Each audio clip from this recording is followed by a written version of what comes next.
Welcome to today's video. Have you ever looked at a live plane tracker and noticed that the skies are almost always full of planes? It's fascinating to see the entire world map dotted with aircraft in motion. However, there are some curious blank spots where no planes seem to venture. These are the mysterious no-fly zones, regions where planes are forbidden from entering due to various reasons. Today, we'll dive into the most notable no-fly zones around the world and uncover the intriguing reasons behind their existence. First, let's talk about the Tibetan Plateau, often referred to as the roof of the world. This vast high-altitude region covers approximately 2.5 million square kilometers and is surrounded by some of the highest mountain ranges, including the Himalayas. The geographical significance of the Tibetan Plateau cannot be overstated. It's a crucial part of the Earth's climate system and a significant source of fresh water for many Asian rivers. For pilots, however, flying over the Tibetan Plateau presents several formidable challenges. The average altitude of the plateau is about 14,000 feet, which is significantly higher than many other regions. Commercial planes typically cruise at around 35,000 feet, but in case of emergencies, such as a cabin pressure loss or an engine failure, pilots need to descend rapidly to a lower altitude to ensure passenger safety. In this region, descending to the usual 10,000 feet safe altitude becomes nearly impossible due to the high terrain. Additionally, the Tibetan Plateau is notorious for its severe and unpredictable turbulence. The unique weather patterns and high mountain ranges create strong air currents and turbulence that can make flying extremely dangerous. These factors combined make the Tibetan Plateau one of the most challenging areas for aviation, and it's why pilots tend to avoid this region whenever possible. Next, we have volcanic zones, which pose a significant threat to aircraft due to the unpredictable nature of volcanic eruptions. One of the most notable incidents occurred in January 1982 when a British Airways flight from London to New Zealand encountered a volcanic ash cloud near Tonga. The eruption of an underwater volcano sent a massive ash cloud into the sky, reaching altitudes of up to 50,000 feet. As the plane unknowingly flew into the ash cloud, the volcanic ash began to enter the engines, causing them to malfunction. The ash melted inside the engines, forming a glassy substance that clogged and eventually shut down all four engines. The passengers and crew were initially unaware of the severity of the situation, mistaking the ash for cigarette smoke. It wasn't until they smelled sulfur that they realized something was terribly wrong.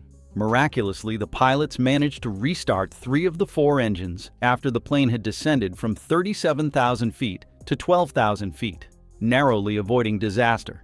This harrowing incident highlights the dangers of volcanic ash, which can severely damage aircraft engines and windshields, leading to catastrophic failures. Since then, aviation authorities have taken strict measures to monitor volcanic activity and reroute flights to avoid these hazardous zones. Impact craters are scattered across the globe, remnants of ancient collisions between the Earth and celestial objects like asteroids and comets. These craters vary in size and depth, but all share one common characteristic. They create unique atmospheric conditions that can affect aviation. When flying over these craters, aircraft can encounter significant turbulence caused by hot air rising from the crater floor. This occurs because the bottom of these craters often retains heat, which then rises and mixes with the cooler air above, creating unpredictable and sometimes violent air currents. One notable example is the Bermuda crater in Arizona, USA, also known as Meteor Crater. It is approximately 1,200 meters in diameter and 170 meters deep. The heat rising from this crater can create strong updrafts that pose a risk to aircraft stability. Another example is the Vredefort crater in South Africa, the largest known impact crater on Earth, with a diameter of about 300 kilometers. Although planes generally fly at altitudes high enough to avoid direct interaction with these craters, the unique air currents they generate can still cause significant turbulence, making these areas potentially hazardous for aviation. Flying over North Korean airspace is considered one of the most dangerous routes in the world for commercial aviation. The primary threat comes from the country's unpredictable military actions, including the potential for missile launches without warning. North Korea has a history of conducting missile tests, and its airspace is heavily monitored and controlled by its military. This creates a high-risk environment for any aircraft that might inadvertently stray into their territory. Neighboring countries like Japan take several precautions to mitigate this risk. For instance, Japan often issues advance warnings to airlines about potential missile tests, advising them to reroute flights to avoid North Korean airspace. Additionally, international airlines have established no-fly zones over North Korea, requiring pilots to bypass the country entirely. These measures are crucial in ensuring the safety of passengers and crew, as the consequences of an aircraft being targeted or intercepted in North Korean airspace could be catastrophic.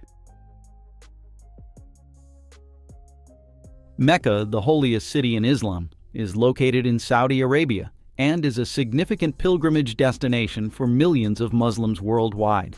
The airspace above Mecca is a designated no-fly zone, implemented for both security and religious reasons. The most notable structure in Mecca is the Masjid al-Haram, which houses the Kaaba, the most sacred site in Islam. Ensuring the safety and sanctity of this holy site is a top priority for the Saudi government. One of the primary reasons for the no-fly zone is to prevent any potential security threats that could endanger the lives of the pilgrims. Additionally, the geographical location of Mecca, surrounded by mountains, contributes to the noise pollution from aircraft engines being amplified. This noise could disturb the millions of pilgrims engaged in prayer and worship. Consequently, there is no airport in Mecca itself, and pilgrims usually travel to the nearby city of Jeddah before continuing their journey by road. The no-fly zone over Mecca ensures a peaceful environment for worship and maintains the security and safety of one of the most significant religious sites in the world. Finally, we have the infamous Area 51, located in the Nevada desert. This highly secretive and well-guarded U.S. Air Force facility has been the subject of countless conspiracy theories and speculation for decades. Many believe that Area 51 is the site of top-secret military research, including the development of advanced aircraft, and possibly even the study of extraterrestrial technology. Its mysterious reputation has made it a focal point for those interested in UFOs and government secrets. The airspace above Area 51 is a strict no-fly zone, enforced by the U.S. military. The restricted area, known as R4808N, spans approximately 7,500 square kilometers. The primary reason for this no-fly zone is to protect the secrecy of the activities conducted within the base.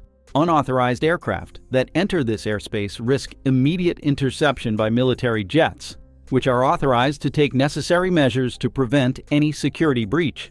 Pilots who violate this airspace may face severe consequences, including the possibility of their aircraft being shot down. The enforcement of the no-fly zone around Area 51 underscores the lengths to which the U.S. government will go to maintain the confidentiality of its operations. This level of secrecy ensures that any sensitive information or technology being developed remains out of the public eye and away from potential adversaries. In conclusion, no-fly zones around the world serve crucial purposes, from ensuring the safety of flights over hazardous regions like the Tibetan Plateau and volcanic zones, to protecting significant cultural and religious sites such as Mecca, and maintaining national security in areas like North Korea and Area 51. These restrictions are vital for the safety, security, and preservation of both human life and sensitive locations. We hope you found this exploration of no-fly zones informative and intriguing. Have you ever encountered or flown near any of these no-fly zones? We'd love to hear your thoughts and experiences in the comments below. If you enjoyed this video, please give it a thumbs up, share it with your friends, and don't forget to subscribe to our channel for more fascinating insights into the world of aviation and beyond. Thank you for watching, and we'll see you in the next video.